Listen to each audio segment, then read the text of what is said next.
ओम शांति। आज हम लोग 23 अगस्त 2024 की मूल्य पढ़ेंगे। बाप दादा ने कहा, मीठे बच्चे, हाँ जी बाबा, दुख हरता सुख करता बाप को याद करो तो तुम्हारे सब दुख दूर हो जाएंगे। अंत मति सो गति हो जाएगी। तो बाबा जो सुख का सागर है, बच्चों के दुख को हरने वाला है, इसकी महिमा में हम गाते आए, दुख हरता सुख करता, उस निराकार ज्योति बिंदु स्वरूप बाप को याद करो तो तुम्हारे सब दुख दूर हो जाएंगे। तुम्हारे मतलब आत्मा जो पार्ट पे दुखी है ना, आत्मा पार्ट में दुखी दिखती क्यों है? क्योंकि आत्मा ने अभी पार्ट से अपनी पहचान बना ली है। उसको ड्रामा में चल रहे पार्ट या दृश्य या सीन सत्य लगते हैं, सही लगते हैं, और उसको वो जीने लगती है अपना सत्य स्वरूप समझकर। इसलिए वो दुखी होती है। तो दुख हरता सुख करता बाबा को याद करने से, अर्थात उनकी निराकारी स्थिति को याद करने के पहले हम अपने सत्य निराकारी स्वरूप को याद करते हैं। अपने सत्य को याद करते हैं कि हम दुख या दुख के सीन से अलग न्यारे सुख के सागर पिता की संतान मास्टर सुख के सागर है। तो ये ज्ञान मिल जाने से हमारी अज्ञानता की जो लेयर है हमारे ऊपर चढ़ी हुई, वो दूर होने लगती है। और जो फिर सीन है, जो दृश्य है, जो ड्रामा की स्क्रिप्ट है, वो अलग दिखने लगती है। अपने से उसको अलग देखने से हम बच्चे अपने दुखों या पार्ट में मिल रहे दुखों से दूर हो जाते हैं। इसलिए बाबा कहता है कि अपने को आत्मा समझ पाप को याद करने से तुम्हारे दुख दूर हो जाएंगे। अंत मति सो गति हो जाएगी। अंतमति का अर्थ है कि आत्मा जब ये आखिरी शरीर छोड़े, तब उसकी मति यानी उसके सब कॉन्शियस माइंड तक ये पहुंच जाना चाहिए कि वो एक आत्मा है ना, जो आत्मा बाप समान है, जिसकी स्थिति में कोई भी परिस्थिति का असर नहीं पड़ सकता, क्योंकि वो सत्य है, वो अमर है, अविनाशी है। तो अभी हम सभी ये यहाँ पर पार्ट में पुरुषार्थ कर रहे हैं ना, बीके जीवन का जो पार्ट है, ब्राह्मण पार्ट है, इसमें पुरुषार्थ कर रहे हैं ये आखिरी जन्म अपने मन बुद्धि संस्कार को आत्मा के सत्य से मिलाने का। तो जब भी शरीर छूटेगा, जिस भी अवस्था में, सोते समय, चाहे खाते समय, चाहे कभी बाहर कहीं भी, तो उस समय अगर हमारी कॉन्शियसनेस में ये रहेगा कि मैं आत्मा हूँ, शरीर से अलग, शरीर के पार्ट से अलग, तो हमारी सदगति हो जाएगी। माना हमारा अगला जन्म जो है वो सुख की दुनिया में होगा, दुखों से निवृत्त हो जाएंगे। क्योंकि अभी पिछले 63 जन्म से जो हम पुनर्जन्म में आ रहे थे, आत्मा को जो जन्म लेने पड़ रहे थे, उसमें वो हर बार अपने पुराने मन बुद्धि संस्कार के साथ फॉरवर्ड हो रही थी, आगे बढ़ रही थी। तो पुराना मन बुद्धि संस्कार देह भान से ग्रसित था, उसमें विकारों की प्रवेशता थी। इसीलिए हर बार वो अगले जन्म में पहले जन्म से ज्यादा गिरती गई, या विकारों में डूबती गई, या देह भान में डूबती गई और दुख पाती गई। लेकिन अब ये अंतिम जन्म है, और इस अंतिम जन्म में अब हमको इसी कलयुग में नहीं आना है ना, इसके बाद हमको नए युग में जाना है। बाबा के बच्चे हैं तो जरूर नए युग में जाएंगे। तो इसलिए अब बाबा कहते हैं कि हर सेकंड ये स्मृति रहे कि तुम दुख हरता सुख करता निराकार बाप की संतान स्वयं भी निराकार हो, तो तुम्हारे सब दुख दूर हो जाएंगे, और अंतमति यानी शरीर छोड़ते समय तुम्हारी ये स्मृति तुमको सदगति में ले जाएगी।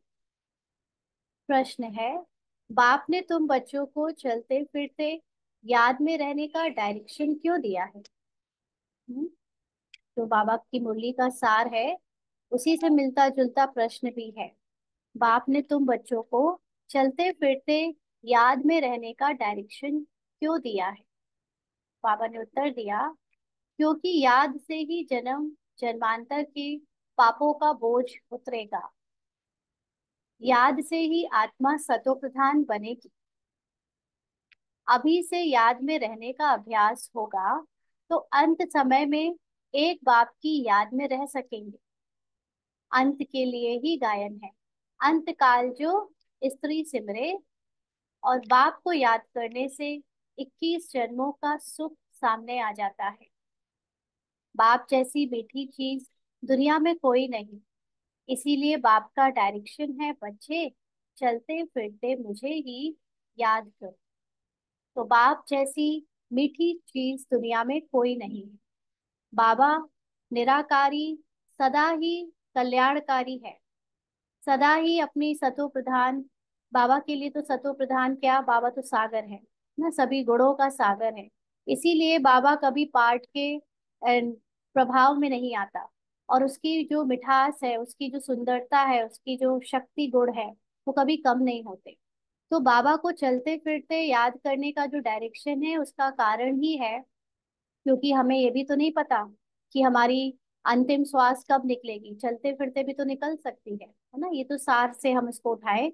लेकिन उत्तर में जो बाबा ने दिया कि याद से ही जन्म जन्मांतर के पापों का बोझ उतरेगा, अर्थात हम जितना जितना बाबा को याद करेंगे, मतलब अपनी आत्मिक स्मृति में टिकेंगे, सोल कॉन्शियसनेस में टिकेंगे, और फिर निराकार बाप को याद करेंगे, तो देह के भान में किए हुए पिछले 63 जन्म के विकर्मों का जो फल है, जो बोझ है, या जो हमें उसका रिजल्ट है, वो उसके प्रभाव से हम मुक्त हो जाएंगे।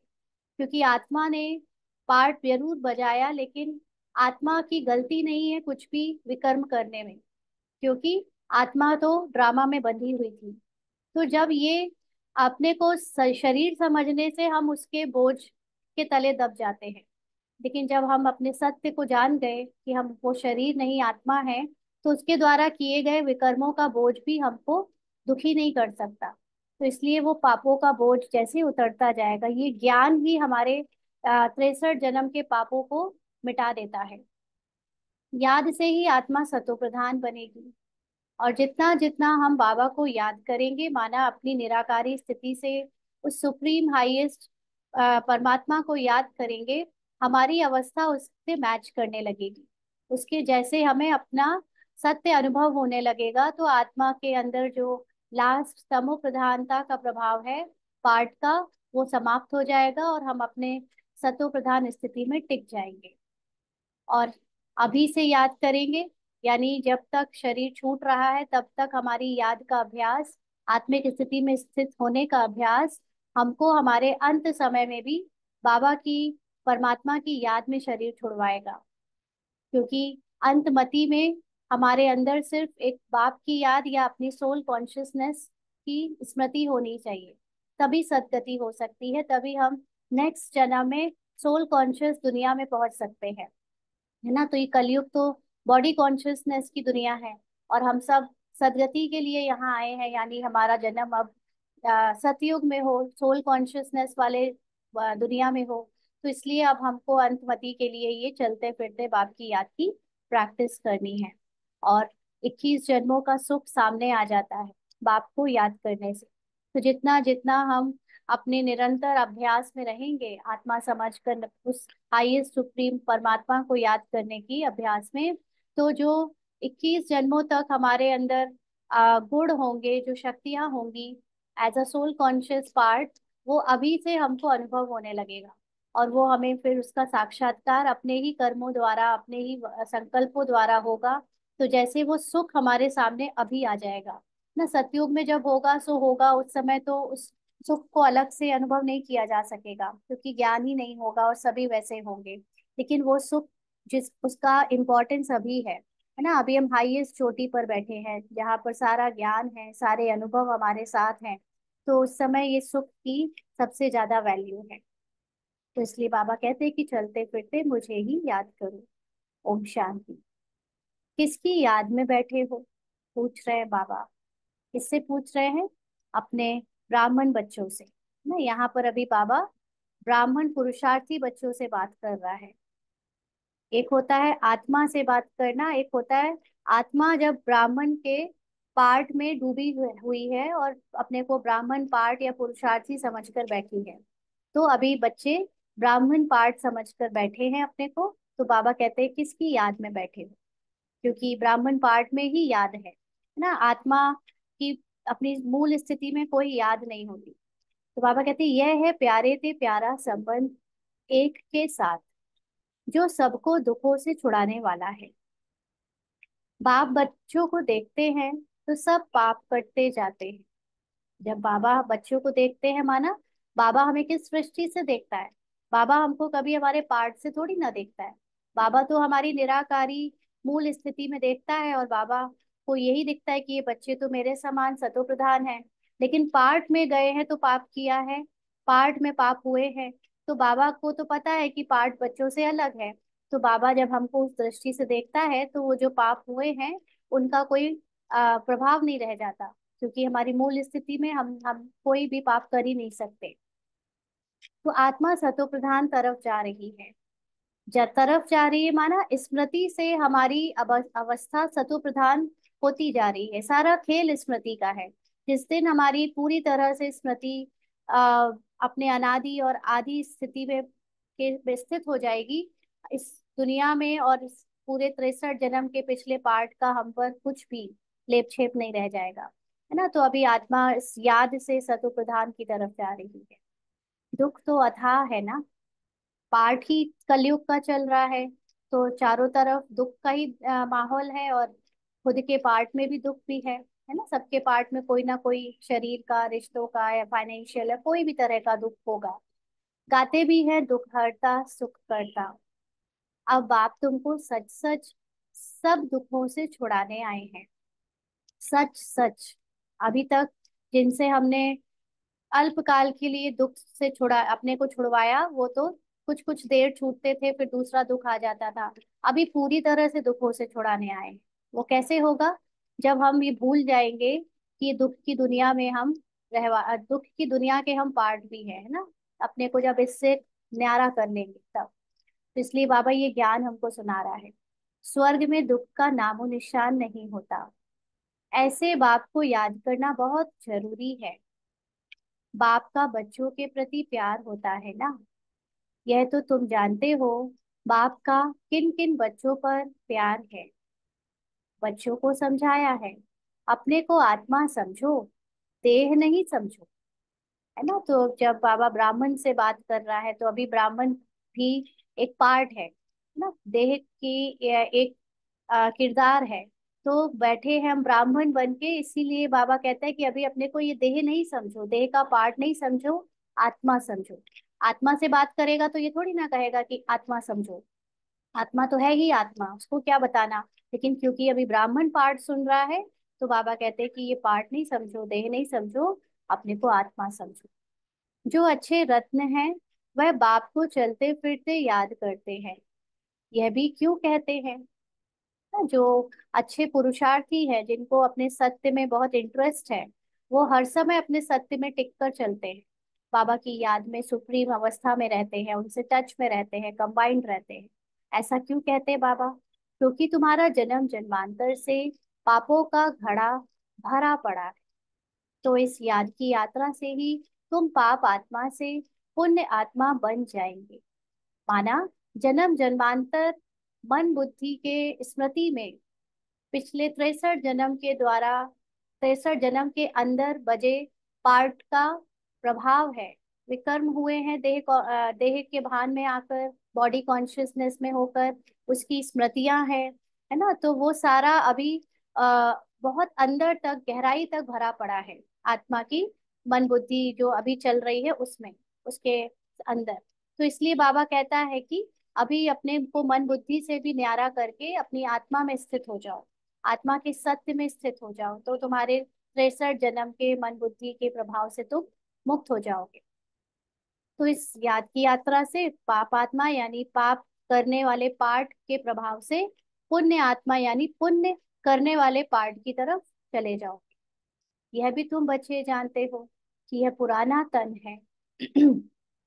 दुख आत्मा को ही मिलता है ना। आत्मा क्योंकि मन से अपनी पहचान बना लेती है, इसलिए आत्मा दुख फील करती है। शरीर को चोट लगने से आत्मा को दुख फील होता है। आत्मा कहती है मैं रोगी, दुखी हूँ। यह है दुख की दुनिया। तो क्यों आत्मा को दुख फील होता है, शरीर को चोट लगती है तो? क्योंकि वो अपने को शरीर समझती है ना। अपने को जब रिश्तों से या बाहर की परिस्थितियों से दुखी देखती है, तो वो उन परिस्थितियों से अपनी पहचान बनाती है, रिश्तों से पहचान बनाती है, इसीलिए वो दुख फील करती है। तो यहाँ कहाँ भी जाओ दुख ही दुख है, क्योंकि इतनी सारी दुनिया की पहचानें बनाई हुई हैं, है ना। पूरे ड्रामा में एक एक चीज से पहचान बनाई है कि ये मैं हूँ, ये मेरा है, ये मुझे यहाँ रहना है। इसको अपना सत्य समझकर जी रही है आत्मा। तो सुखधाम में तो दुख हो ना सके। एक तो सुखधाम में कोई भी बॉडी कॉन्शियसनेस में नहीं होगा, दूसरा सुखधाम में दुख भी नहीं होगा, और आत्मा खुद ही सोल कॉन्शियस स्टेट में होगी, तो इसलिए दुख हो ही नहीं सकता। दुख का नाम लिया तो गोया तुम दुख धाम में हो। ना? सुख धाम में तो जरा भी दुख नहीं। सुख धाम में तो दुख जैसा वर्ड वोकैबलरी में होगा भी नहीं, पता भी नहीं होगा कि ये भी कुछ होता है। समय भी बाकी थोड़ा है, इसमें पूरा पुरुषार्थ करना है बाप को याद करने का। जितना याद करते रहेंगे उतना सतो प्रधान बनते जाएंगे। जितना ज्यादा अपनी सोल कॉन्शियस स्टेज से बस अपनी हाईएस्ट स्टेज में टिकेंगे, बाबा की याद में रहेंगे, तो उतना आत्मा अपने सत्य में टिकती जाएगी। पुरुषार्थ करके अवस्था ऐसी जमानी है जो तुम्हें पिछाड़ी में सिवाय एक बाप के कुछ याद ना आए। माना अब आत्मा को सिर्फ परमात्मा ही याद आए। आत्मिक स्टेज में उसके लिए कोई पार्ट की बात याद आती ही नहीं उसे। ना तो ये ड्रामा के साथ हम अपने को बाबा की याद में जब ले जाते हैं तो वो यथार्थ याद भी नहीं कहलाती। एक गीत भी है, अंतकाल अंतकाल जो स्त्री सिमरे। तो यह अंतकाल है ना, ये हमारा आखिरी जन्म है। अभी पिछले 63 जन्म में हम जितने बार शरीर छोड़ रहे थे उसको अंतकाल नहीं कहते थे, क्योंकि काल मतलब एक तरह से टाइम, टाइम बहुत बकाया था, है ना। और अभी अंतकाल मतलब ये आखिरी का टाइम है, अब ये आखिरी का जन्म है। अब इसके बाद ये कल एंड हो जाएगा, दुख की दुनिया एंड हो जाएगी। तो इसलिए पहले तो हम जब भी शरीर छोड़ रहे थे 63 जन्म से, तो आत्मा मन बुद्धि के और संकल्पों को अपने साथ लेकर, विचार या संस्कारों को साथ लेकर आगे बढ़ रही थी, अगले जन्म में जा रही थी, क्योंकि ड्रामा अनुसार ऐसे ही होना था। समय बकाया था तो हिसाब किताब भी अपने साथ लेकर जा रही थी। लेकिन अब ये आखिरी जन्म में हमारा हिसाब किताब भी ओवर होना है, पार्ट में तमो प्रधानता भी ओवर होनी है। इसीलिए अब हमको ये सारी चीजें यहाँ पर जीते जी छोड़नी पड़ेंगी। तो इसलिए बाबा कहते हैं कि पुरानी दुनिया दुखधाम का अंत है ना, अब हम इसको आगे नहीं ले जा सकते, इसलिए पुरुषार्थ करके उसे अब मिटाना है। अभी तुम सुखधाम चलने का पुरुषार्थ करते हो। तुम शूद्र से ब्राह्मण बने हो। शूद्र माना अपने को देह समझना, और ब्राह्मण का मतलब ज्ञानी बनकर देह से बुद्धि हटाकर आत्मा की स्थिति में स्थित करने का अभ्यास करने वाला ब्राह्मण। ना अभी पूरी तरह से हम आत्मिक स्थिति में स्थित नहीं हुए, इसीलिए ज्ञान ले रहे हैं। जिस दिन पूरी तरह स्थित हो जाएंगे उस दिन हमें ज्ञान लेने की जरूरत नहीं पड़ेगी, हम ज्ञान का स्वरूप बन जाएंगे, ब्राह्मण से हम शिफ्ट हो जाएंगे अपने नेक्स्ट फेज में। यह तो याद रहना चाहिए ना। शूद्र को है दुख, यानी जो भी आज देह में डूबा हुआ है, देह के संबंधियों में, देह के पदार्थों में, ड्रामा में, वो है दुखी। हम दुख से निकल फिर अब चोटी पर चढ़ रहे हैं। चोटी का मतलब ज्ञान की परिपक्वता की तरफ जा रहे हैं। ज्ञान को जितना ज्यादा जानेंगे, सत्य ज्ञान को जितना धारण करेंगे, समझेंगे, उतना ही हम ऊंची अवस्था में टिकते जाएंगे, देह से मुक्त होते जाएंगे। तो एक बाप को याद करना है, मोस्ट बिलीवेड बाप है। उनसे मीठी चीज कौन सी होती है। ना बाबा को याद करने से कभी भी ना तो मूड ऑफ होता है, ना कभी कोई कमी कमजोरी फील होती है, ना कोई विकार की बात याद आती है, क्योंकि वो हाईएस्ट और सबसे बड़ा सागर है, मिठास का, प्रेम का, शांति का, सब गुणों का। तो उसको याद करना है कैसे, अपने को आत्मा समझकर। आत्मा उस परमपिता परमात्मा को ही याद करती है ना। सब आत्माओं का बाप है, उनसे मीठी इस दुनिया में कोई चीज हो ना सके। इतने सब ढेर बच्चे हैं, कितने में याद आते होंगे। बाबा को भी तो अपने बच्चे याद आते होंगे। वैसे बाबा कभी कहता है कभी कभी कि मैं याद नहीं करता बच्चों ना, क्योंकि मुझे थोड़ी ना तुम्हारे जैसा बनना है। तुम मुझे इसलिए याद करते हो क्योंकि तुम्हें मेरे जैसा बनना है।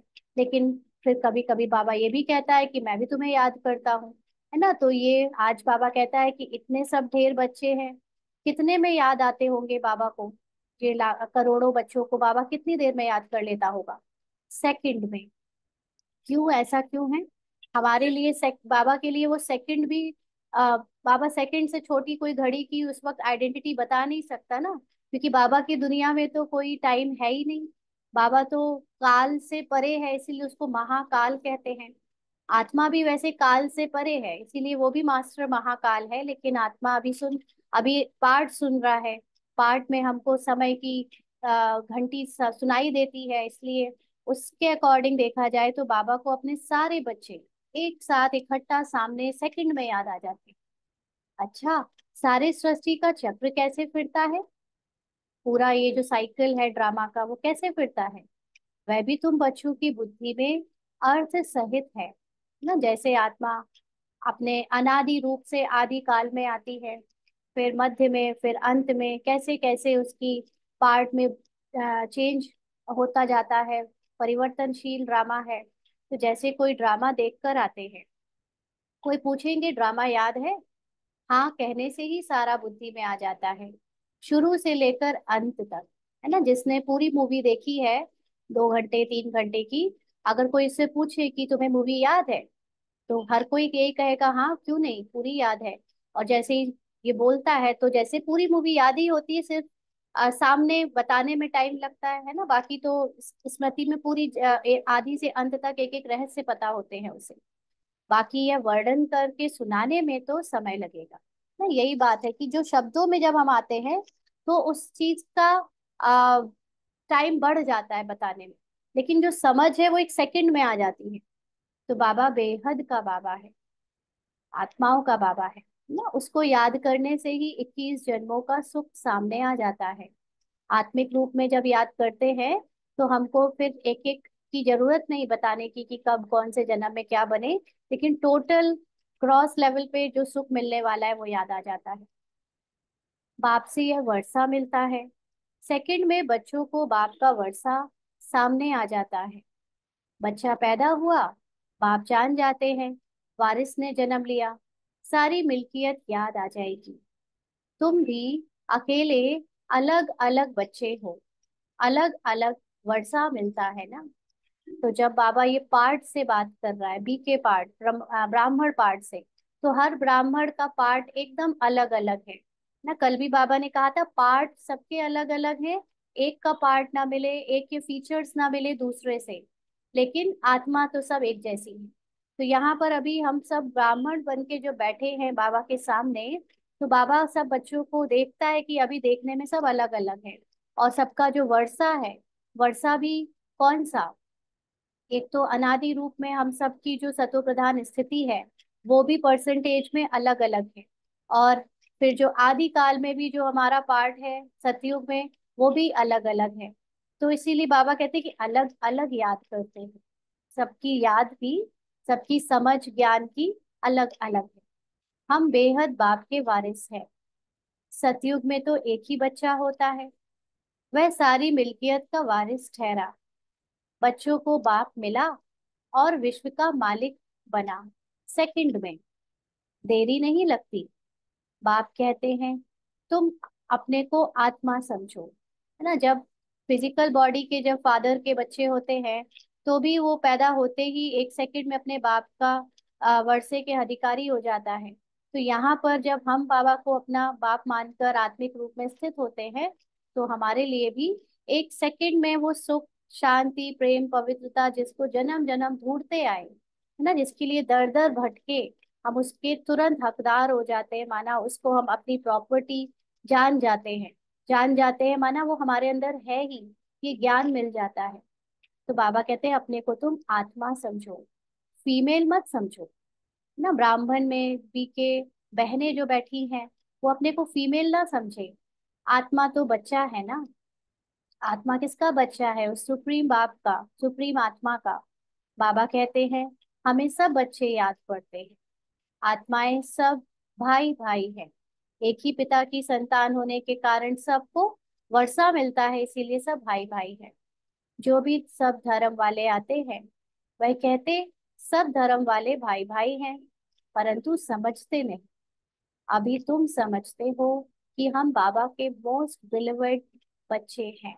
बाबा को पूरे संसार की आत्माओं में सबसे ज्यादा जो लगाव है, प्यार है, वो किससे है? हम बच्चों से है, क्योंकि हम बच्चे बाबा के अनादिकाल से आ, आदिकाल से ही बिछुड़ गए थे, है ना। तो इसलिए अब हम बच्चों को ही बाबा सबसे ज्यादा प्यार से मिला है। बाप से पूरा बेहद का वर्षा जरूर मिलेगा। कैसे लेंगे? वह भी तुम बच्चों को सेकंड में याद आ जाता है। कैसे लेते हैं बाबा से वर्षा? अपने को उनका बच्चा कहा और वर्षा के हकदार बन गए। हम सतो प्रधान थे, फिर तमो प्रधान बने, अब फिर सतो प्रधान बनना है। यानी पाठ में हमने तमो प्रधानता के पाठ तक पहुंचे और अब फिर से सतो प्रधानता के पाठ में जाना है। तुम जानते हो, बाबा से हमको स्वर्ग के सुखों का वर्षा लेना है। बाप कहते हैं, अपने को आत्मा समझो। देह तो विनाशी है, आत्मा ही शरीर छोड़कर चली जाती है, फिर जाकर दूसरा नया शरीर गर्भ में लेती है। पुतला जब तैयार होता है, तब आत्मा उसमें प्रवेश करती है, परंतु वह तो है रावण के वश। रावण के वश मतलब जब आत्मा शरीर छोड़ती है तो उसके साथ जो मन बुद्धि संस्कारों का आ, एक लेप छेप जाता है, वो रावण के वश होता है। माना वो फिजिकल बॉडी कॉन्शियसनेस के साथ शरीर छोड़ती है और मन बुद्धि में, पुराने संस्कारों में सब कुछ विकारों का प्रभाव होता है ना, देह भान का प्रभाव होता है। इसीलिए वो आत्मा जब अगले शरीर में भी जाती है तो उसमें उसकी वो फिजिकल बॉडी कॉन्शियसनेस की परछाई होने के कारण उसको कहते हैं रावण के वश। विकारों के वश जेल में जाते हैं, क्योंकि वो पुरानी मन बुद्धि साथ में लेकर जाएगी तो क्या होगा? उसका असर आत्मा पर पड़ेगा, उससे अपनी पहचान जो आत्मा ने बनाई हुई है उसके कारण वो बॉडी में अपने आप को बंदी जैसा पाएगी, है ना, जैसे वो जेल में बंद है। तो इसलिए बाबा कहते हैं वहां तो रावण होता ही नहीं। कहाँ? सतयुग में। सतयुग में आत्मा को पता है कि वो आत्मा है, उसको शरीर का कोई जेल बंद कर नहीं सकता। वो शरीर में होती भी है तो अपनी मर्जी से होती है, और उसको अपने पार्ट में भी सुख होता है, क्योंकि वो अपने शरीर के भान से मुक्त रहती है, शरीर के कर्मों को अपनी पहचान नहीं बनाती। तो वहां पे दुख की बात ही नहीं। जब बूढ़े होते हैं तब मालूम पड़ता है, अभी यह शरीर छोड़ हम दूसरे शरीर में जाकर प्रवेश करेंगे। इसीलिए वहां मृत्यु और बर्थ ऐसे फिजिकल बॉडी की कोई मनाता नहीं ना। यहाँ तो हम लोग कितना मृत्यु शरीर की भी, उसको भी सेलिब्रेट करते हैं एक तरह से, भले ही दुख के रूप में करते हैं लेकिन करते हैं, है ना। और जब जन्म होता है तो भी करते हैं।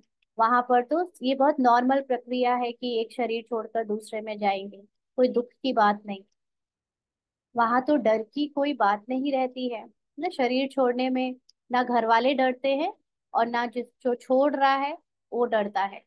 यहाँ तो कितना डरते हैं, वहां निडर होते हैं। बाप तुम बच्चों को अपार सुखों में ले जाते हैं ना। जब आत्मा अपने को बॉडी से उपराम या न्यारा अनुभव कर लेगी तो कितनी सुखी फील करेगी। सतयुग में अपार सुख है, कलयुग में अपार दुख है। इसीलिए इसे कहते ही है दुख धाम, क्योंकि आत्मा शरीर छोड़कर दूसरे में जाती भी है तो भी दुखी होती है, तो भी उसको गर्भ से लेकर पाठ तक में दुख मिलना होता है। बाप तो कोई तकलीफ नहीं देते हैं। भले गृहस्थ व्यवहार में रहो, बच्चों को संभालो, सिर्फ बाप को याद करो, है ना। बाबा ने कभी घर गृहस्थी छोड़ने की बात करी ही नहीं।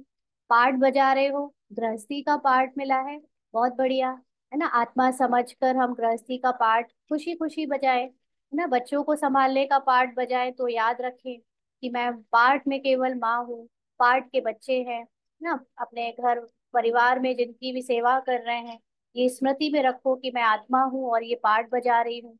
सिर्फ बाबा की याद में रहो तो भले ही गृहस्थ व्यवहार में खूब अच्छे से पाठ निभाओ, है ना। पाठ है, चाहे घर का निभाओ चाहे सेंटर में समर्पित का निभाओ, दोनों ही अच्छे से बजाए जा सकते हैं अगर आत्मा की स्थिति से बजाएं तो। बाबा कहते हैं, गुरु गोसाई सबको छोड़ो, लेकिन एक बात है कि जो मनुष्यों की बात अभी तक मानते आए गुरु बनाकर, अब बाबा कहते उसको छोड़ो। मैं तो सब गुरुओं से बड़ा हूं ना, वह सब मेरी रचना है। उन गुरु को भी जो ज्ञान है टूटा फूटा, वो भी किससे मिला है? कहीं ना कहीं बाबा के इसी ज्ञान को भक्ति में जब अपने हिसाब से सुनाया गया, तो वो थोड़ा बहुत ज्ञान उनमें है। वो भी तो परमात्मा की संतान है, वो आत्माएं भी तो परमात्मा की ही बच्चे हैं। तो उनसे अपना संबंध जोड़ने की जगह सीधे सीधे परमात्मा से जोड़ो। सिवाय मेरे और कोई को पतित पावन नहीं कहेंगे। क्या ब्रह्मा विष्णु शंकर को पतित पावन कहेंगे? नहीं। देवताओं को भी नहीं कह सकते सिवाय मेरे। क्योंकि कोई कितना भी गुरु गोसाई कर ले, लेकिन कोई भी गुरु अपने भक्तों का या अपने चेलों का 100% दुख दूर कर ही नहीं सकता। क्योंकि वो भले ही उसकी इच्छाएं पूरी करने के लिए उसको राय देता है। काफी हद तक बहुत लोग सक्सेसफुल हो जाते हैं कोई अच्छे गुरु के उसमें आकर, कंपनी में आकर।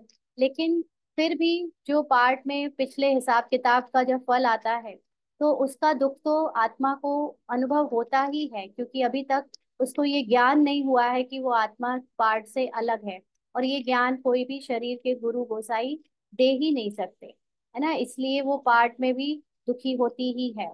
तो भले गुरु के उससे संदर्भ उसमें आकर थोड़ा दुख कम होता हो, लेकिन होता तो है। तो बाबा कहते पतित पावनी उनको नहीं कह सकते ना, वो तो सब मेरे ही बच्चे हैं। अभी तुम बच्चे गंगा को पतित पावनी कहेंगे? अब इतना ज्ञान मिल गया है, असली अर्थ समझ आ गया पतित पावनी का अर्थ क्या होता है। पतित का मतलब अपने को पार्ट समझने वाला, पावन का मतलब अपने को पार्ट से न्यारा समझ पार्ट को बजाने वाला। तो इस समय ये ज्ञान ही तो हमको ऐसा बना रहा है, बाबा का ज्ञान जिसको सच्ची सच्ची गंगा कहेंगे, है ना। तो अब उस पानी की नदी को थोड़ी ना कहेंगे कि एक कान से निकला था, दूसरे कान, एक कान में गया और दूसरे कान से निकला, तो वो उस पानी ने हमारे अंदर के विकारों को डुबो दिया या भस्म कर दिया या स्मृति भुला दी। ये तो कुछ भी नहीं करता पानी ना, ये तो ज्ञान ही कर सकता है। तो ये पानी की नदियां तो सदैव बहती हैं। गंगा, ब्रह्मपुत्रा आदि तो चली आती हैं, आदि भी चली आती है। इनमें तो स्नान करते ही रहते हैं। बरसात पड़ती तो फ्लड आ जाता है। यह भी दुख हुआ ना, है ना। कितने आ, बारिश में इतने सारे ये होते रहते हैं, नेचुरल कैलामिटीज भी बारिश के समय, या बिना बारिश के भी मतलब कोई मौसम नहीं है तब भी कई बार बारिश हो जाती है तो फ्लड आ जाता है। यह भी दुख हुआ, अथाह दुख है। बाढ़ में देखो कितने मनुष्य मर गए। सतयुग में दुख की बात नहीं, जानवरों को भी दुख नहीं होता है, उनकी भी अकाले मृत्यु नहीं होती। यह ड्रामा ही ऐसा बना हुआ है। तो सतयुग में हर चीज मर्यादा पूर्वक रहती है, आत्म संयम से रहती है। चाहे वो प्रकृति हो, चाहे पशु पक्षी हो, चाहे वो मनुष्य आत्माएं का पार्ट है, हर कोई एकदम मर्यादा में चलता है बिना सिखाए, है ना। यहाँ तो हमें सिखाना पड़ता है जानवरों को, अब बैठो, अब चलो, अब यहाँ से ये उठा के लाओ। वहां पर कोई भी अपनी टेरिटरी, अपनी मर्यादा को लांघता ही नहीं है, खुद ही सेल्फ डिसिप्लिन्ड होते हैं, है ना। तो वहां पर ये सब कोई बात नहीं होती, किसी से कोई दुख नहीं मिलता, अकाले मृत्यु नहीं होती। यह ड्रामा ही ऐसे बना हुआ है। भक्ति में गाते हैं बाबा, आप जब आएंगे तो हम आपके ही बनेंगे। आते तो है ना, आते होंगे तभी तो बुलाने का पार्ट है। दुख धाम में, दुख धाम के अंत और सुख धाम के आदि के बीच में ही आएंगे। परंतु यह किसी को पता नहीं। सृष्टि की आयु कितनी होती है यह भी नहीं जानते। बाप कितना सहज बतलाते हैं। आगे तुम जानते थे क्या कि सृष्टि चक्र की आयु 5,000 वर्ष है? वह तो लाखों वर्ष कह देते हैं। कल भी बाबा ने कहा था ना, लाखों वर्ष कह देते हैं तो आधा आधा भी नहीं कर सकते। और यहाँ पर तो ये 5,000 वर्ष की ही सारी खेल है, सारा रंगमंच है। अभी बाप ने समझाया है, 1250 वर्ष का हर युग होता है। 5,000 को 4 भाग में डिवाइड करेंगे तो 1250 वर्ष। स्वास्तिका में पूरे 4 भाग होते हैं, होते दिखाते हैं, जरा भी फर्क नहीं होता। एग्जैक्टली इक्वल इक्वल 4 भाग। विवेक भी कहता है एक्यूरेट हिसाब होना चाहिए ना। कोई भी चीज परमात्मा ने अगर बताई है उसकी कैलकुलेशन, तो वो फिर एक्यूरेट होनी चाहिए। पूरी में भी चावल का हांडा चढ़ाते हैं तो पूरे 4 हिस्से आपे ही हो जाते हैं। ऐसा पुरी में देखा जाता है कि वहां पर जैसे ही हांडा चढ़ाते हैं तो अपने आप ही चार हिस्से उसके हो जाते हैं। कुछ ऐसी युक्ति बनाई हुई है ना। वहां चावल बहुत खाते हैं। जगन्नाथ कहो व श्रीनाथ कहो, बात एक ही है ना, क्योंकि दोनों जगह मूर्ति एक ही देवता की है। दोनों ही काले दिखाते हैं और दोनों का रंग भी काला दिखाया है। लेकिन अंतर ये है कि श्रीनाथ के मंदिर में घी के भंडार होते हैं। सब घी की तली हुई अच्छी अच्छी चीजें मिलती हैं। बाहर पे दुकान लग जाते हैं। कितना भोग लगता होगा। सब यात्री जाकर दुकानदारों से लेते हैं, यानी खरीदते हैं। फिर जगन्नाथ में फिर चावल ही चावल होते हैं। वह जगतनाथ और वह श्रीनाथ ना। जगतनाथ और श्रीनाथ, नाथ माने क्या होता है? स्वामी। तो जगत का स्वामी और श्री यानी श्रेष्ठ स्वामी। तो सुख धाम और दुख धाम को दिखाते हैं दोनों मंदिरों में। अंदर ये है, अंतर ये कि जगन्नाथ जगन्नाथ यानी दुख धाम को दिखाते हैं और श्रीनाथ सुख धाम को दिखाते हैं। श्रीनाथ सुख धाम का था और वह दुख धाम का। काले तो इस समय बने। काले मतलब अज्ञानता में आकर काम चिता पर चढ़कर काले हो गए, यानी आत्मा अपने को भूल गई, प्रकाशित नहीं रही, अंधकार में चली गई। जगन्नाथ को सिर्फ चावल का भोग लगाते हैं। इनको गरीब और उनको साहूकार दिखाते हैं। ज्ञान का सागर एक बाप ही है। भक्ति को कहा जाता है अज्ञान ना। भक्ति में जब हमें नॉलेज ही नहीं होती अपनी सेल्फ की, परमात्मा की, सृष्टि चक्र की, तो उसको अज्ञान कहते हैं। उनसे कुछ मिलता नहीं। वहां सिर्फ गुरु लोगों की आमदनी बहुत होती। होशियार होगा उनसे कोई सीखेगा तो वो कहेंगे यह हमारा गुरु है, उसने हमको यह सिखाया है। वह सब जिस्मानी है, जन्म लेने वाले हैं। अभी तुम्हारे साथ कौन है? कौन है हमारे साथ? विचित्र बाप। वह कहते हैं यह मेरा शरीर नहीं है। भले ब्रह्मा के तन में शिव बाप आते हैं, लेकिन कहते हैं यह मेरा शरीर नहीं है। यह तुम्हारे इस दादा का शरीर है। तुम्हारे दादा माना शरीर से जो हमको अपने भाई जैसा दिखता है। वह ब्रह्मा बाबा को दादा मतलब भाई है ना। तो फिजिकल बॉडी के रूप में तो ये उनका शरीर, जिसने पूरे 84 जन्म लिए हैं। इनके बहुत जन्मों के अंत में मैं इसमें प्रवेश होता हूँ, तुमको सुखधाम ले जाने। इसको गौमुख भी कह देते हैं। गौमुख पर कितना दूर दूर से आते हैं। यहाँ भी गौमुख है। पहाड़ से पानी तो जरूर आएगा ना। दिखाते हैं कि गौमुख से निकलता हुआ, ऐसा बना देते हैं युक्ति से कुछ। तो कुएं में भी रोज रोज पानी पहाड़ से आता है। वह कभी बंद नहीं होता, पानी आता ही रहता है। यहाँ से भी नाला निकला तो उनको गंगा जल कह देंगे।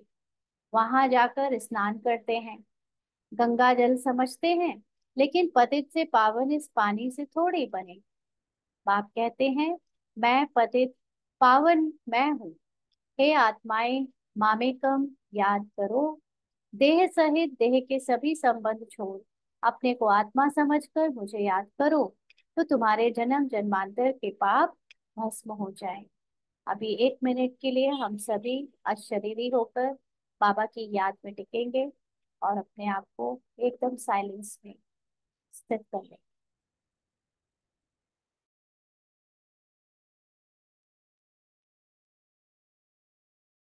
आगे बाबा कहते, बाप तुमको जन्म जन्मांतर के पापों से छुड़ाते हैं। बाबा हमें कैसे छुड़ाता है जन्म जन्मांतर के पापों से? ये ज्ञान देकर कि जिस देह से तुम आत्माओं के द्वारा पाप हुए हैं वो देह तुम नहीं हो, है ना। तुम आत्माओं ने ड्रामा में फंस कर ड्रामा की स्क्रिप्ट अनुसार जो किया है वो तुम्हारी गलती नहीं है ना। ये ज्ञान बाबा हमको देता है। भले ही वो ये कहता है कि तुमने पाप किया, तुमने पाप किया। ऐसा क्यों बोलता है? क्योंकि इस समय आत्मा नहीं सुन रही है ना। ये आत्मा मतलब आत्मा सुन तो रही है, लेकिन आत्मा अभी अपने को एक पार्ट समझकर सुन रही है। शूद्र से ज्ञान लेने के बाद हम अपने को ब्राह्मण कहने लगे। लेकिन जब पहली बार बाबा के पास ये ज्ञान लेने आए थे, 7 दिन का कोर्स किया था, तब तो हम भी शूद्र ही थे ना। देह भान में पूरी तरह फंसे हुए थे और अपने को शरीर समझते थे। तो इसी भाषा में बात करना होता है। सामने जैसा स्टूडेंट उसकी भाषा वैसे ही टीचर की बदल जाती है ना। तो अभी बाबा हमको जब ये बार बार कहता है पापों से छुड़ाते हैं जन्म जन्मांतर के, माना हमको ये ज्ञान देता है कि जन्म जन्मांतर तुमसे जो पाप हुए वो तुम करने वाले शरीर नहीं, तुम आत्मा हो, उससे न्यारी हो।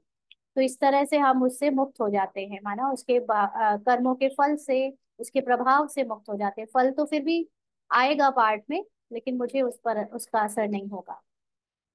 इस समय तो दुनिया में सभी पाप करते रहते हैं, कर्म भोग है ना। एक पाप किया तो उसके बदले में फिर जब कुछ उसके साथ हुआ तो उसने फिर उसका डबल रिएक्शन दिया, तो ऐसे बढ़ता ही गया है पाप।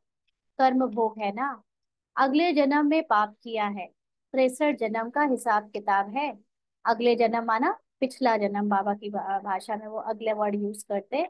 तो ये अभी हमारे इस जन्म में भी जो कुछ आता है वो पिछले 63 जन्म का जो भी हिसाब किताब बचा हुआ है वो निकल रहा है। थोड़ी थोड़ी कला कम होती जाती है, जैसे चंद्रमा की कलाएं कम होती है ना। यह फिर है बेहद का दिन और रात। तो कला चंद्रमा की कम होने में 15 15 दिन का गैप होता है। और यहाँ बेहद माना हम आत्माओं का दिन, जब हम ज्ञानी हो जाते हैं, अपने को सोल समझते हैं, आत्मा, तो हम 2500 वर्ष तक रहते हैं। फिर अगला 2500 वर्ष हम रात पे यानी अज्ञानी होकर जीते हैं, अपने को शरीर समझकर जीते हैं। तो अभी सारी दुनिया पर, उसमें भी खास भारत पर राहु की दशा बैठी हुई है। राहु का ग्रहण लगा हुआ है। अभी तुम बच्चे श्याम से सुंदर बन रहे हो। श्याम से सुंदर माना आत्मा अपने अज्ञानी जीवन से ज्ञान में आ गई है, इसलिए श्री कृष्ण को भी श्याम सुंदर कहते हैं। सचमुच काला बना देते हैं ना, फिजिकल बॉडी को काला बना दिया। काम चिता पर चढ़े हैं तो निशानी दिखा दी है। यानी जो श्री कृष्ण की आत्मा एकदम निर्विकारी थी, 21 जन्म तक निर्विकारी रही, 22वें जन्म से आधा कल्प तक क्या किया, विकार में जाती रही।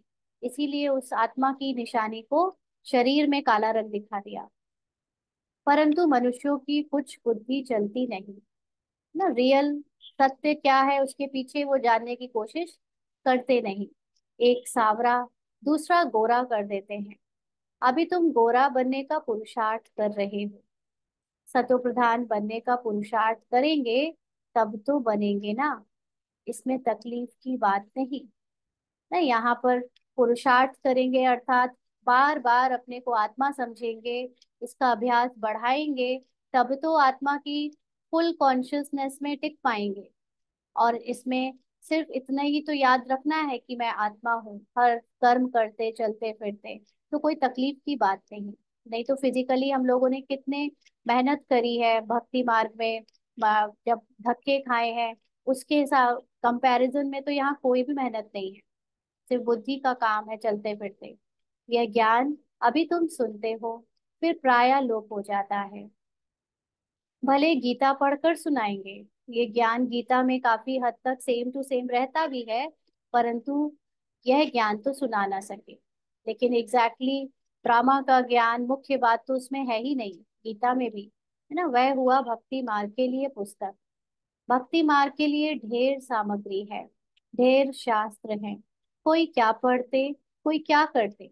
तो भक्ति मार्ग में भी देखा जाए तो शास्त्रों को लिखा तो यही सोचकर गया कि जो आने वाली पीढ़ियां है वो बॉडी कॉन्शियसनेस में ना जाए, है ना, वो उन कथाओं से कुछ सीखे और अपनी आत्मा की स्थिति को स्थित रखे। लेकिन उसको फिजिकल बॉडी के कहानियां बना दी, जब सारे कैरेक्टर फिजिकल बॉडी वाले दे दिए, तो फिर सारा कंफ्यूजन शुरू हो गया और फिर और ही फिजिकल देह भान में आते चले गए। लेकिन सबका सार अगर देखा जाए तो यही था कि मानव जाति जो आत्माएं शरीर के पार्ट में है वो सब अपने कर्मों को श्रेष्ठ बनाए। राम के मंदिर में भी जाते हैं, राम को भी काला कर दिया है। विचार करना चाहिए कि काला क्यों बनाते हैं ना, उन्होंने तो अनेक कहानियां ही लिख दी काला बनाने के पीछे। काली कलकत्ते वाली भी है, माँ माँ कहकर हैरान होते हैं ना, रोते हैं चीखते हैं उनके मंदिर में जाके। सबसे काली वह है और बहुत भयानक दिखाते हैं, उनको फिर माता कहते हैं। तुम्हारे यह ज्ञान बाढ़, ज्ञान कटारी आदि है ना, उनके हाथों में तो वो दूसरी कटारी दिखा दी, लेकिन हमारे पास कौन सी कटारी है, ज्ञान की। इस ज्ञान से हम अनेक ऐसी बातों को कट कर देते हैं जो सत्य है ही नहीं। ना अनेक क्या सारी बातें हैं जो देखने में आ रही हैं जैसी वो वैसी नहीं है, लेकिन ज्ञान जब तक हमको पूरा नहीं मिल जाता तब तक हम पूरी तरह से उनसे न्यारे हो नहीं पाते। तो उन्होंने फिर हथियार दे दिए हैं। वास्तव में काली पर पहले मनुष्यों की बलि चढ़ाते थे, अभी गवर्नमेंट ने बंद कर दिया है। आगे यानी पहले सिंध में देवी का मंदिर नहीं था। जब बॉम्ब फटा तो एक ब्राह्मण बोला, काली ने हमें आवाज दिया है, हमारा मंदिर है नहीं, जल्दी बनाओ, नहीं तो और भी बम फटेंगे। बस ढेर पैसे इकट्ठे हो गए, मंदिर बन गया। अभी देखो ढेर मंदिर है। ना ऐसे अनेक मंदिरों की कहानी है कि मंदिर को बनाने वालों को वो कहते हैं कि हमको देवी ने सपना दिया और कहा मंदिर बनवाओ, और फिर वो मंदिर बन गया। तो बाबा कहते हैं कितनी जगह भटकते हैं। बाप तुमको इन सब बातों से छुड़ाने के लिए समझाते हैं, किसकी किसी की ग्लानि नहीं करते हैं। ऐसा नहीं कि बाबा कोई देवी देवता की ग्लानि कर रहा है ना, कि इन देवी की गलत है या वो देवी गलत है, बाबा ये सब नहीं कर रहा है। बाबा तो सिर्फ ड्रामा समझाते हैं कि ये सारी देवियों के मंदिर, ये पूजा, ये कर्म कांड, ये भक्ति, ये सब ड्रामा में नूंद है, ड्रामा अनुसार हो रही है। ऐसा नहीं है कि रियल में कोई ऐसे देवी होती है। ड्रामा में दिखाई जाता है कि किसी को साक्षात्कार हुआ, उसने कुछ कहा, तो वो वैसा सीन हर कल्प में रिपीट होता रहता है। यह सृष्टि चक्र कैसे बना हुआ है? जो कुछ तुमने देखा वह फिर होगा, जो चीज नहीं है वह बनती है।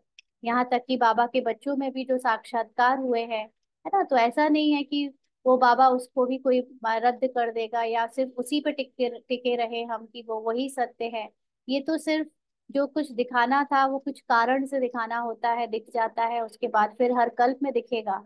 लेकिन मुख्य बात तो यही होती है कि हमें अपने को आत्मा समझकर निराकार बाबा की याद में अपने को बाप समान स्थिति में स्थित करना है, सतो प्रधान बनाना है ना। तो इसीलिए बाबा कहते हैं कि जो कुछ तुमने देखा वह फिर होगा, जो चीज नहीं है वह बनती है। तुम समझ गए हो, हमारा राज्य था वह हमने गंवाया है। अब फिर बाप कहते हैं, बच्चे, नर से नारायण बनना है तो पुरुषार्थ करो। भक्ति मार्ग में तुम बहुत कथाएं सुनते आए हो, अमर कथा सुनी, फिर कोई अमर बने? अमर कथा सुनने से हुआ ऐसा कि किसी की मृत्यु ना हुई हो? है ना, अभी क्यों कह रहे हैं मृत्यु ना हुई हो? क्योंकि भाई बॉडी बनकर ही सुनते आए अमर अमर कथा, पाठ सुनता रहा कि पति पत्नी बच्चे, तो वो तो सब एक एक करके चले गए, वो तो अमर नहीं बने। अमर तो आत्मा थी ही हमेशा से, लेकिन उसको कभी जाना नहीं, उसको जिया ही नहीं। तो किसको ज्ञान का तीसरा नेत्र मिला? अमर कथा सुनने से, जो भक्ति वाली होती है। बाबा पूछ रहे हैं, यह बाप बैठकर समझाते हैं, इन आंखों से कुछ भी इविल ना देखो, सिविल आंखों से देखो। इविल माना ये जो बाहर वाली दो आंखें हैं, उनसे किसी का भी कोई पार्ट ना देखो। है ना, ड्रामा में जो चल रहा है, जो देह दिख रही है, देह का जो किरदार दिख रहा है, देह के जो संबंधों के रूप में वो आइडेंटिटी बनी हुई है, पहचाने हैं, वो सब ना देखो। सिविल आंखों से देखो माना अपने ज्ञान के नेत्र से देखो उस आत्मा के पार्ट को। ज्ञान के नेत्र से हम उसको भी आत्मा के रूप में ही देखेंगे, क्रिमिनल से नहीं। इस पुरानी दुनिया को ना देखो, यह तो खलास हो जानी है ना। बार बार ये ज्ञान इमर्ज करना माना सिविल आंखों से देखना। बाप कहते हैं, मीठे मीठे बच्चों, हम तुमको राज्य देकर जाते हैं 21 जन्म के लिए। वहां और कोई का राज्य होता, दुख का नाम नहीं, तुम बड़े सुखी और धनवान होते हो। यहाँ तो मनुष्य कितना भूख मरते रहते हैं, वहां तो सारे विश्व में तुम राज्य करते हो। कितनी थोड़ी जमीन चाहिए, छोटा बगीचा, फिर वृद्धि होते होते कलयुग अंत तक कितना बड़ा हो जाता है। और 5 विकारों की प्रवेशता के कारण वह कांटों का जंगल बन जाता है। बाप कहते हैं, काम महाशत्रु है, इनसे तुम आदि मध्य अंत दुख पाते हो।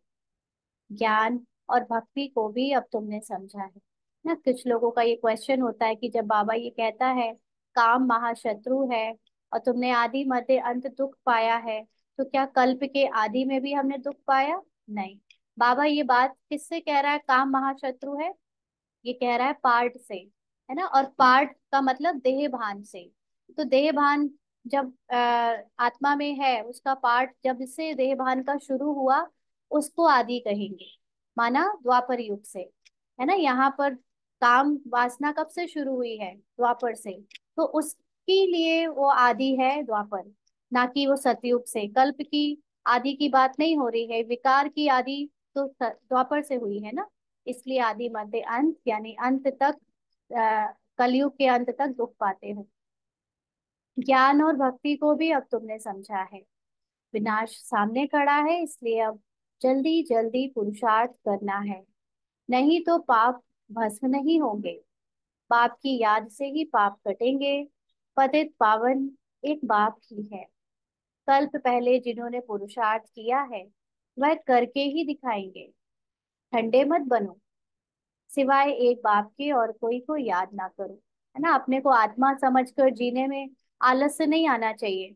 अरे पाठ में डूबे हुए हैं, वही सही है, क्या बार बार आत्मा आत्मा लगा रखा है ना। अगर ऐसा सोचेंगे, ठंडे बनेंगे, तो फिर आने वाले समय में अपने को पाठ में डूबा हुआ जब अनुभव करते रहेंगे, तो फिर अभी बहुत कुछ ऊपर नीचे उथल पुथल होनी है इस ड्रामा में, है ना। तो वो उथल पुथल पार्ट को बहुत प्रभावित करेगी। और वो प्रैक्टिस अगर अभी से नहीं करी, तो अंतमति में दुर्गति हो जाएगी, है ना। हमारा पार्ट समझ कर शरीर छोड़ेंगे, तो सतयुग में स्टार्टिंग में ना आकर फिर लेट आएंगे। दुर्गति तो क्या ही होगी, बाबा के बच्चे हैं तो सतयुग त्रेता में कभी ना कभी तो आएंगे, लेकिन फिर वो पद पोजीशन सब गवा देंगे। और यहाँ पर अलग जो पार्ट बचा हुआ है, उसमें जो दुख की फीलिंग आएगी, वो एक एक सेकंड, एक एक साल के बराबर लगेगा, इतना दुख फील होगा, है ना। तो इसलिए बाबा कहते हैं कि सिवाय बाप के और कोई को याद ना करो, सब दुख देने वाले हैं। जो सदा सुख देने वाला है, उनको याद रखो, इसमें गफलत नहीं करनी है ना। कोई भी पार्टधारी आपको सुख नहीं दे सकता, भले ही वो पूरे जीवन भर आपको बहुत सुखी रखे, बहुत केयर करे, लेकिन जब वो शरीर छोड़कर जाता है तो आपको दुख दे के जाता है ना। इसलिए उसको सदा सुख देने वाला कह ही नहीं सकते बाबा के सिवाय किसी को, क्योंकि बाबा जब जाता भी है तो भी हमको दुख नहीं देता। बाबा जाएगा भी तो हमको सोल कॉन्शियस स्टेज में टिका के जाएगा, अपने जैसा बना के जाएगा। तो हमें ऑटोमेटिकली उसके जाने का दुख नहीं होगा, क्योंकि अब हम उसके समान बन चुके हैं, है ना। तो क्योंकि उसके समान बनने में सुख दुख रही नहीं जाता। तो बाबा कहते हैं इसमें गफलत नहीं करनी है। याद नहीं करेंगे तो पावन कैसे बनेंगे? कैसे ड्रामा से न्यारे होंगे, उपराम कैसे होंगे अगर बाबा को या अपने आत्मिक स्टेज को याद नहीं करेंगे तो। अच्छा। मीठे मीठे सिकीलते बच्चों प्रति माता पिता बाप दादा का याद प्यार और गुड मॉर्निंग। रूहानी बाप की रूहानी बच्चों को नमस्ते। हम रूहानी बच्चों की रूहानी बाप दादा को याद प्यार गुड मॉर्निंग और नमस्ते बाबा, शुक्रिया, थैंक यू बाबा। धारणा के लिए मुख्य सार। पहला पॉइंट, इन आंखों से इविल यानी बुरा नहीं देखना है। बुरा मतलब ये जो पार्ट में चल रहा जो भी शरीर और शरीर का ड्रामा है, उसको नहीं देखना है। बाप ने जो ज्ञान का तीसरा नेत्र दिया है ना, उस सिविल नेत्र से ही देखना है, यानी पार्ट धारी को देखना है, आत्मा को। और वो जो भी सीन आ रहे हैं, उसमें भी कुछ सत्य नहीं है, ये सब बनी बनाई स्क्रिप्ट के अनुसार एज अ मूवी चल रहा है। उसको देखते हुए सदा अपने को अपनी स्थिति में स्थित रखना है, सत्य में सतो प्रधान बनने का पूरा पुरुषार्थ करना है। गृहस्थ व्यवहार को संभालते हुए प्यारी चीज बाप को याद करना है। पार्ट में चाहे किसी की मम्मी बने रहें, चाहे किसी की वाइफ बने रहें, चाहे किसी की बहू बने रहें, लेकिन पार्ट के अंदर मैं आत्मा सदा अपने सर्व संबंध को बाबा के साथ निभाऊं। ऊपर से मैं टाइटल में किसी की भी कुछ भी कहलाऊं, लेकिन मैं मेरी जो क्या उसको क्या बोलते हैं, मेरी जो पूरी तरह समर्पणता है ना, वो वफा है, वफादारी है, वो बाबा के प्रति रहे। अवस्था ऐसी जमानी है जो अंत काल में एक बाप के सिवाय दूसरा कुछ भी याद ना आए। ना अंदर से पूरे समय सिर्फ बाबा याद रहे। ऐसे बाबा याद रहे या अपनी सोल कॉन्शियस स्टेज में स्थित रहे, तो अंत में कभी भी शरीर छूटेगा जब भी, तो हमारी सदगति हो जाएगी। वरदान है अपनी श्रेष्ठ वृत्ति द्वारा विश्व का वातावरण परिवर्तन करने वाले आधार मूर्त भव। अपनी श्रेष्ठ वृत्ति द्वारा विश्व का वातावरण परिवर्तन करने वाले आधार मूर्त भव। बाबा ने समझाया कि आप बच्चे सिर्फ अपने जीवन के लिए आधार नहीं हो, लेकिन विश्व की सर्व आत्माओं के आधार मूर्त हो। हम बच्चों में और विश्व के बाकी के बच्चों में यही तो बस अंतर है। बाकी वो भी बाबा के ही बच्चे हैं, हम भी बाबा के ही बच्चे हैं। ना ऐसा नहीं कि वो बाबा के बच्चे नहीं हैं, लेकिन हमको ये बाबा ने ज्ञान क्यों देना के लिए सिलेक्ट किया, उनको नहीं किया, क्योंकि हम आधार मूर्त बच्चे हैं। ना हमारे ऊपर अनेक आत्माओं के चेंज होने का आधार है। हमारे चेंज होने से प्रकृति सहित अनेक आत्माओं का पार्ट भी चेंज होता है। तो आपकी श्रेष्ठ वृत्ति से विश्व का वातावरण परिवर्तन हो रहा है। जैसा जैसे हम आत्माएं इस देह भान से मुक्त होकर श्रेष्ठ संकल्प आत्मिक स्थिति में स्थित होती जा रही हैं, उतना ही विश्व का भी वातावरण चेंज हो रहा है। आपकी पवित्र दृष्टि से विश्व की आत्माएं और प्रकृति दोनों पवित्र बन रही हैं। माना जब मैं अपने को ड्रामा से मुक्त होकर, उससे न्यारी होकर सत्वप्रधान आत्मा की स्थिति में देखती हूँ या स्थित होती हूँ, तो अनेक आत्माओं को भी ड्रामा से अटैचमेंट कम होने लगती है। ना वो भी ड्रामा में चल रहे सुख दुख के पार्ट से थोड़ा थोड़ा न्यारी होने लगती है, विकारों से न्यारी होने लगती है। और प्रकृति भी पवित्र बनना शुरू हो जाती है। माना प्रकृति में भी जो अभी इतना पॉल्यूशन और इतनी तमो प्रधानता है, वो भी चेंज होकर सतो प्रधानता की तरफ होने लगती है। दृष्टि से सृष्टि बदल रही है। हमारी दृष्टि से हमने जो अपना नजरिया अपने प्रति पहले चेंज किया कि हम शरीर नहीं आत्मा है, और दूसरों को भी अब शरीर नहीं आत्मा के रूप में जो देख रहे हैं, उससे ऑटोमेटिकली पूरा प्रकृति, पूरा वायुमंडल सतो प्रधान होता जा रहा है। तो आपके श्रेष्ठ कर्मों से श्रेष्ठाचारी दुनिया बन रही है। इस समय ब्राह्मण जीवन जो कर्म कर रहा है पाठ अनुसार, उससे ये दुनिया श्रेष्ठाचारी हो रही है। अभी जब आप इतनी बड़ी जिम्मेवारी के ताजधारी बनते हो, तब भविष्य में ताज और तख्त मिलता है। इसलिए सतयुग में सबके पास ताज होता है। प्रजा भी ताज पहनती है छोटे छोटे, है ना, क्योंकि इस समय हम सब ने जो ताज यानी जिम्मेदारी का ताज लिया कि हम खुद को बदल के दिखाएंगे, तो जिसने जितना जितना खुद को और औरों को बदला है, उसको उतना बड़ा वहां पे ताज मिलता है। स्लोगन है, सर्वशक्तिवान बाप को अपना साथी बना लो, तो कोई भी विघ्न आपको रोक नहीं सकता। तो कोई भी विघ्न जब आए तो सदा स्मृति में रखो कि मेरे साथ मेरा बाप है, ना मेरा सर्वशक्तिवान बाप है। और मैं आत्मा भले ही पार्ट में दुर्बल निर्बल रही होगी, लेकिन अभी तो मुझे सर्वशक्तिवान बाप मिल गया है। तो ये स्मृति ही आपको कोई भी विघ्न में रोक नहीं सकती, है ना, आपको पार करा देगी उस बड़ी से बड़ी कठिन समस्या के में भी। अच्छा, ओम शांति।